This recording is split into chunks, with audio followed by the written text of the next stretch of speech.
warahmatullahi wabarakatuh. Bismillahirrahmanirrahim. Tabarakalladzi nazzala al-furqana ala 'abdihi liyakuna lil 'alamin nadhira. Allahumma shalli wa sallim ala sayyidina maulana Muhammadin wa ala alihi wa sahbihi ajmain. Nama ba'du. Yang sangat saya hormati semua pengurus wilayah Nahdlatul Ulama Jawa Tengah, wabil khusus Ki Haji Ubaidillah Sodaqoh, teman saya juga guru saya, putra guru saya Ki Haji Abdul Ghafur Maimun. Saya mau cerita sedikit tentang sanad. Jadi buyut saya kandung itu namanya itu Hafsah. Jadi buyut saya kandung itu namanya Hafsah. Itu lahir di Damaran. Damaran itu belakang imaman Masjid Kudus. Hanya sekitar 30 meter dari imaman Masjid Kudus. Itu punya bapak namanya Maksum, punya bapak namanya Soleh. Soleh itu bin Kiai Haji Asnawi Sepuh. Nah, yang Mbah Soleh saya itu, saya generasi ke-7 dari Mbah Soleh itu. Jadi pas ke-7. Kalau ke-8 itu sudah kata orang-orang kaya gitu. Kenapa kamu miskin? Generasi ke-8 katanya. Jadi Mbah Soleh Darat itu orang Jepara, orang Mayong tuh. Itu dulu ngajinya diantaranya di buyut saya di Mbah Soleh bin Raden Asnawi Sepuh. Raden Asnawi Sepuh itu cucu dari Mbah Mutamakin. Itu kesanatan saya. Jadi saya punya naskah banyak. Tadi Gus Nurul tak kasih tahu. Ini diantara contoh naskah Mbah Soleh Darat. Saya punya banyak, mulai Hikam sampai Jawahirut Tauhid, terus beberapa tulisan-tulisan beliau itu masih di lemari buyut saya di Pondok Damaran. Terus buyut-buyut saya itu juga yang diantaranya ada yang nikah di keluarga Gedungan, dan itu sebagian melahirkan Pak Said Akil. Jadi buyut-buyut Pak Said itu adiknya buyut saya. Tapi kalau saya dengan beliau itu sepuh beliau. Jadi kalau saya manggil Pak Said itu kira-kira kalau nggak paman ya mbah. Kenapa saya cerita ini? Karena di antara ikatan sanad itu dzurriyatam ba'duha min ba'd. Ada keterikatan cara berpikir berdasar sanad. Tadi seperti yang dikatakan moderator, laulal isnadu laqala man sa'a ma sa'a. Andai kan tidak ada sanad, maka orang akan berpikir agama sesuai maunya.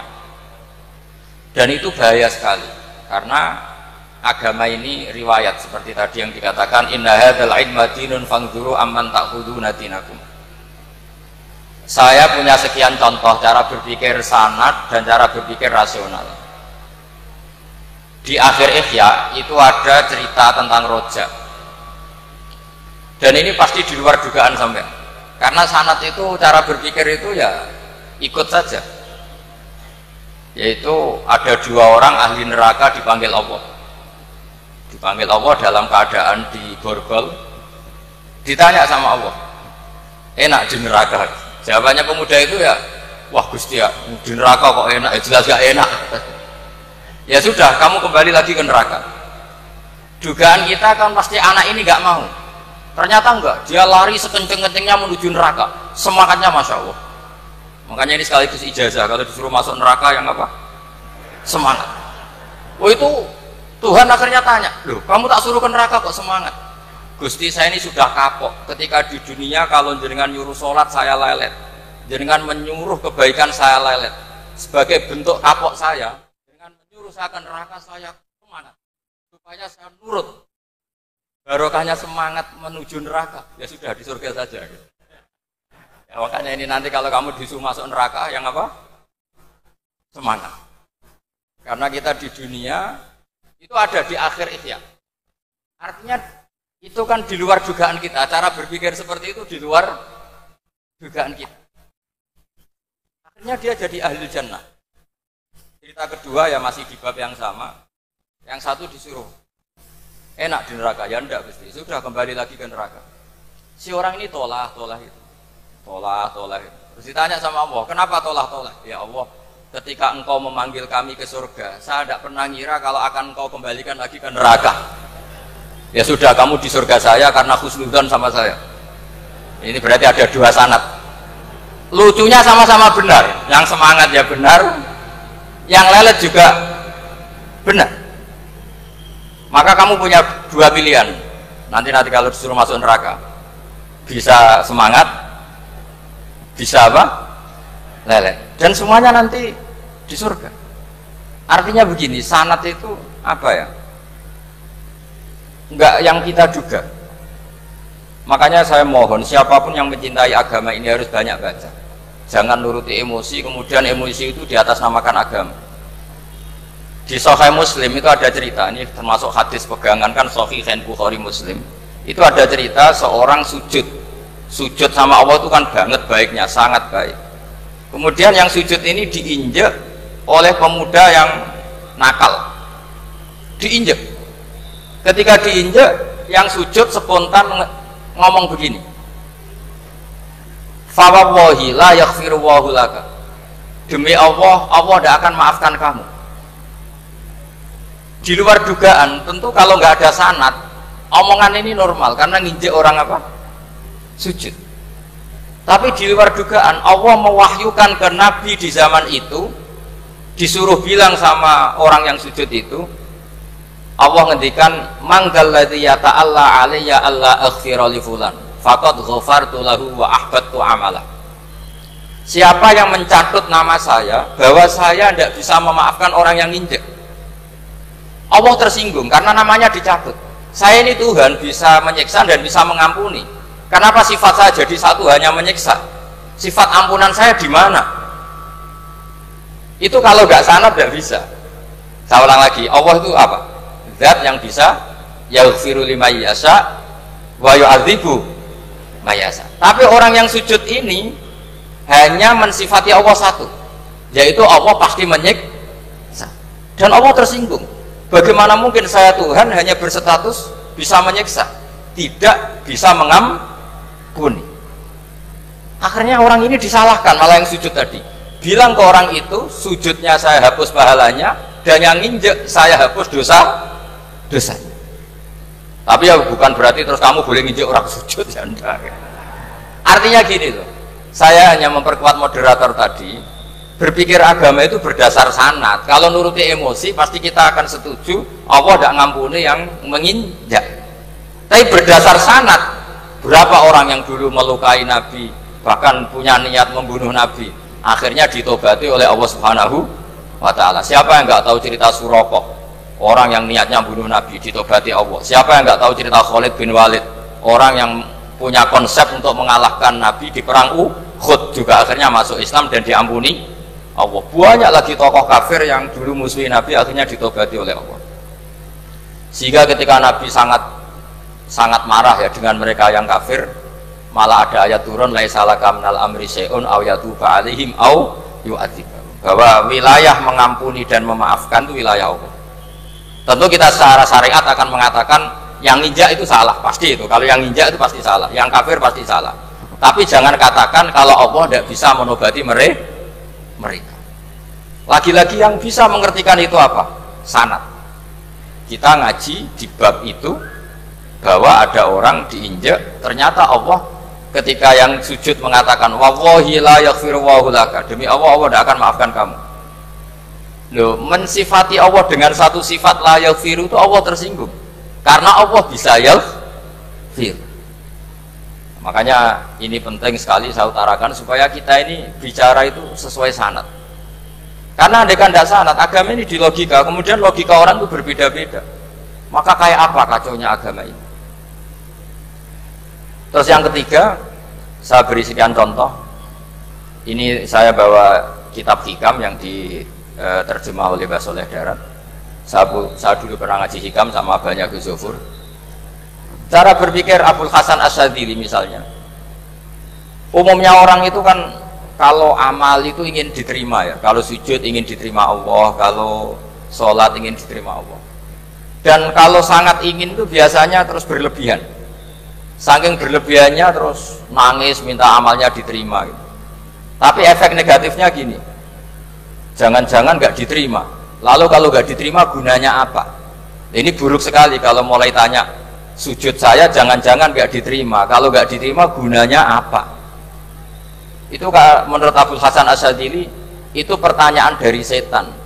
Bagaimana mungkin kita pernah menyesal atau menyesali sujud yang pernah kita lakukan untuk Allah Subhanahu wa ta'ala. Wong dadi kawulane Allah, wis dikai bumi, dikai oksigen, dikai rezeki, tahu sujud, bareng dikasih tahu Jibril, sujud kamu gak diterima. Wah, getun aku sujud be Allah. Masa sujud sama Allah getun. Maka kata Abul Hasan Asyadzili begini. Kafa bika jazaan an radiyaka laka ahlan. Cukup sebagai balasan dari Allah yang luar biasa, kamu ditakdir sujud. Woi, keren. Coba kalau kamu nanti ketemu Allah, ada orang yang sama sekali di bumi gak pernah sujud, lalu kamu ketemu Allah sujud berkali-kali, kemudian dapat kabar kalau sujud kamu gak diterima. Pantas mana kira-kira? Pantas yang pernah sujud apa pantas yang gak pernah sujud? Pantas yang pernah sujud. Jika pikirannya Abul Hasan Asyadzili, sudahlah kamu bahagia saja karena kamu ditakdir pernah sujud. Itu satu anugerah Allah yang luar biasa. Kamu gak perlu terganggu diterima apa gak diterima. Karena kalau kamu terganggu itu nanti lama-lama mengatakan apa gunanya sujud kalau tidak diterima. Dan itu setan menang kalau sudah ada pertanyaan apa gunanya sujud. Nah, makanya disebut min syarril waswasil khannas. Kata Abul Hasan Asyadzili, waswas di sini adalah setan ngeridu kamu supaya kamu ngeset semua ibadah kamu, jangan-jangan kamu gak diterima. Kemudian kamu menyesali semua ibadah yang pernah kamu lakukan. Betapa buruknya kita. Wong ngamal apik kok disesali. Makanya saya ini sebagai kiai itu termasuk kiai yang paling sukses saya. Betul. Karena perasaan saya itu sudah sukses dulu sebelum nyata sukses apa enggak penting. Saya sering motivasi santri yang ngapalkan Quran 10 tahun enggak hafal-hafal. Nanti kalau ketemu Allah tetap keren. Pernah hafalkan kitab saya? Pernah Gusti. Hafal tidak. Tapi kan keren pernah menghafalkan. Daripada sampai ditanya, pernah ngapalkan Quran? Tidak. Kok hafal lagu dangdut? Nah, itu posing sama jawabnya. Tapi kalau santri saya, pernah ngapalkan? Pernah Gusti. Di mana di Guswa? Hafal enggak? Beda saja enggak. Tapi saya mencintai kitab engkau dan bukti cinta saya tak hafalkan. Cuma nasib tidak memihak saya Gusti, kan masih lumayan itu. Daripada ditanya, pernah ngapalkan Quran? Tidak Gusti. Jebule apal lagu dangdut, yang ibu-ibu apal harga cabai, naik turunnya harga berambang. Ini harga sembako hafal, tapi kalau Quran tidak hafal. Nah, pikiran-pikiran kayak Abul Hasan Asyadzili itu harus kita kembangkan. Makanya saya suka sekali ketika Mbah Mun yang sekarang diteruskan Gus Wafi meresmikan Thariqah Syadziliyah. Ya cerminannya kitab Hikam itu yang diterjemah Mbah Soleh Darat. Karena Hikam adalah murid Abul Abbas Al-Mursi. Beliau adalah murid Abul Hasan Asyadzili. Jadi gampangannya kalau sampai ingin tahu cara berpikir Abul Hasan Asyadzili itu ngaji Hikam. Karena Hikam itu cucu muridnya Abul Hasan Asyadzili. Dan itu cara berpikir gampang sekali. Misalnya hubungan dengan Allah. Ilahi kullama akhrosani lu'mi antokoni karomuka. Ya Allah, ketika saya terbungkam oleh kesalahan-kesalahan saya, sampai saya ini merasa tidak pantas minta, tidak pantas memohon sama engkau karena dosa saya banyak. Tapi kata beliau, antokoni karomuka. Tapi saya berani melafadzkan doa itu berdasar rahmat kamu tidak terbatas. Dan itu indah sekali kata-katanya. Ilahi kullama akhrosani lu'mi antokoni karomuka. Jadi kullama akhrosa sekirane bungkam disoloni ini sifatnya atau mau dari solucan ini seolah sifat loman dan itu dipraktekkan semua ulama. Ya nafsula taknati min zallatin azumatin al-kaba'ira fil kufrani kalamami. Jadi yang seperti yang dikatakan tadi Gus Ubaidillah tadi, ya sudah, kadang ada baron saya, ada Busiri, saya tidak tahu karena bacanya innal kaba'ira fil kufrani kalamami la'alla rahmata rabbihi na yaqsimuha ta'ti ala hasabil isyani fil kisami. Itu ada orang terlalu fanatik kebaikan datang ke Abul Hasan Asyadzili gerutu karena dunia ini sudah kacau balau, banyak maksiat, banyak macam-macam. Apa jawabnya Abul Hasan Asyadzili? Man ahabba alla yusawahu fi ardi faqad ahabba alla tadhharu maghfiratu. Jadi malah dibalik. Kalau kamu ingin dunia ini steril, nggak ada apa-apa, berarti kamu tidak suka akan kelihatan maghfirahnya. Oh. Jadi sanad-sanad seperti ini harus kita jaga. Meskipun tidak kita manfaatkan untuk kepentingan fadun nafsi, tapi kita harus kita jaga.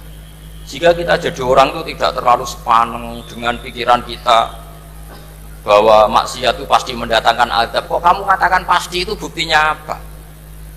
Maksiat itu salah, kalau salah harus istighfar. Maksiat itu salah, tapi Allah bisa saja mentobati yang maksiat kemudian jadi orang baik, karena Allah tetap bersifat yaghfiru liman yasha wa yu'adzibu may yasha. Kok kamu katakan pasti-pasti, itu sanadnya dari mana? Jadi ini pentingnya sanad ya. Jadi kita harus terus menjaga sanad ini supaya cara berpikir agama sesuai garis yang pernah ditulis oleh para ulama, yang semua itu musalsal ila Rasulillah sallallahu alaihi wasallam. Terus ini mumpung ini di depan Gus Zofur juga, ini pernah tak baca di depan putra-putra beliau, di depan anak-anak. Ini nanti saya hadiahkan ke PWNU Jawa Tengah. Saya nulis kitab ini sebagai bentuk saya bahwa apa yang dilakukan Syekhina Kiai Haji Maimun Zubair semuanya itu berdasar khazanah-khazanah yang ada dalam kitab-kitab Al-Kutubil Mu'tamadah.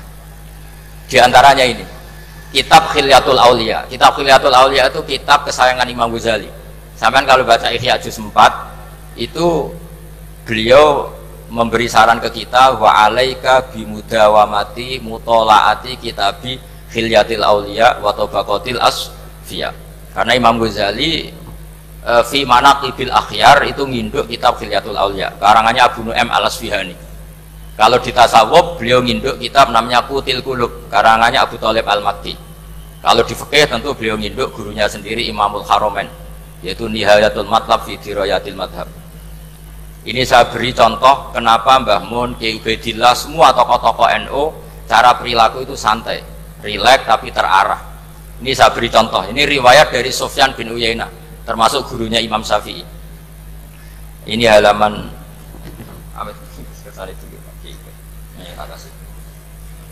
yang pengurusan halaman 24. Ya, ini di halaman 24 saya terangkan. An Sufyan bin Uyainah kana Isa wa Yahya alaihi wassalam ya'tiyanil qaryata fayas'alu Isa an syirari ahliha wa yas'alu Yahya an khiyari ahliha. Faqala lahu Yahya lima tanzilu ala syirarin nas, qala innama ana tabibun udawil mardo.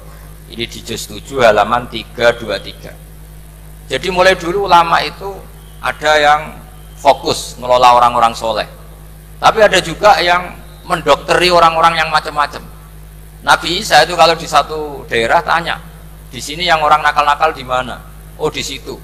Terus beliau ke situ. Ditanya Nabi Yahya, kenapa ke situ? Saya ini nabi. Nabi itu biman zilatit tabib. Saya ini ibarat dokter. Tentu dokter itu yang menyembuhkan orang-orang yang sakit. Jika kiai-kiai kita tuh ya kancanan orang soleh ya mau, bina orang fasik ya mau. Lah yang nggak boleh itu yang potensi katut fasik, itu nggak boleh. Jadi apa ya, supaya kita itu melihat sesuatu itu tidak seudon, kiai kok berteman orang fasik. Saya berkali-kali bilang berteman orang fasik itu haram. Tapi kalau dibalik pertanyaannya, membina orang fasik hukumnya gimana? Baik, bisa membina kalau berteman, ya sudah dibolak-balik gitu. Tapi kalau dibalik, berteman orang fasik menjadi fasik, ya jangan berteman kalau buatnya masih seperti itu. Ya terus saya teruskan ya. Sayyidina Umar itu terkenal orang yang sangat keras. Sayyidina Abu Bakar terkenal orang yang layyinal janib, orang yang sangat santun, sangat sopan. Tapi anehnya ketika Abu Bakar mau wafat, itu khilafah atau khalifah itu diwasiatkan supaya yang mimpin itu Umar. Padahal orangnya sangat keras. Tapi yang jarang diketahui publik adalah ngiranya Umar keras itu wataknya. Ternyata enggak. Di sini diterangkan Umar wataknya itu sebetulnya bisa memilih keras atau halus. Ini saya baca ya di halaman 25. Beliau ditanya oleh Abdurrahman bin Auf. Terus beliau menjawab, ya Abdurrahman, wallahi laqad lintu linnasi hatta khasyitu wa fil lain. Tsumma staddattu alaihim hatta khasyitu wa fi siddah. Fa ainal makhraj. Terus di sini saya terjemah, saya saat lunak juga takut sebab lunak bisa dianggap pembiaran, tapi saya juga takut Allah saat keras sebab keras jangan-jangan termasuk tanfir, orang lari dari kebenaran. Ya misalnya gini, sampean punya anak, putri atau punya ponakan pacaran gitu.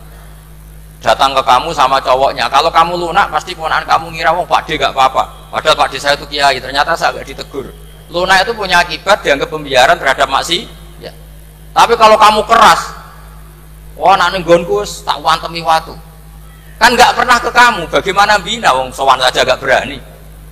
Artinya efeknya sama. Terlalu lunak ya punya efek tidak bisa bina, terlalu keras juga punya efek tidak bisa bina. Maka kata Sayyidina Umar, "Fawallahi laqad lintu linnas hatta khasyitu wa fillan." Artinya saat bersikap lunak saya takut Allah karena lunak bisa dianggap pembiaran terhadap maksiat. Summastatatu alaihim hatta khasyitu wa fisiddah. Ketika keras saya juga takut karena kalau terlalu keras bisa tanfir, bisa orang lari dari kiai, dari orang soleh. Makanya dalam guyonan-guyonan ulama itu ada preman jagongan di orang-orang fasik. Ditanya, kenapa kamu jagongan sama orang fasik? Kenapa tidak jagongan sama orang soleh? Habis orang solehnya marah-marah terus. Lah ini ramah. Makanya saya milih yang ramah saja. Gitu. Itu meskipun guyonan tapi pelajaran bagi kita. Karena ya memang Quran seperti itu. Walau kunta fadzun ghalidhal qalbi lan faddu min haulik fa bima rahmatin minallahi linta lahum. Terusnya itu. Jadi apa ya? Nah ini kalau nggak ada sanad nggak bisa, nggak ada sanad nggak bisa. Pasti kita berpikir sesuai keinginan kita. Maka ada ancaman yang keras, man fassaral Qur'ana bi ra'yihi falyatabawwa maq'adahu minan nar. Jadi saya mohon sanad-sanad seperti ini kayak yang dikatakan Umar tadi.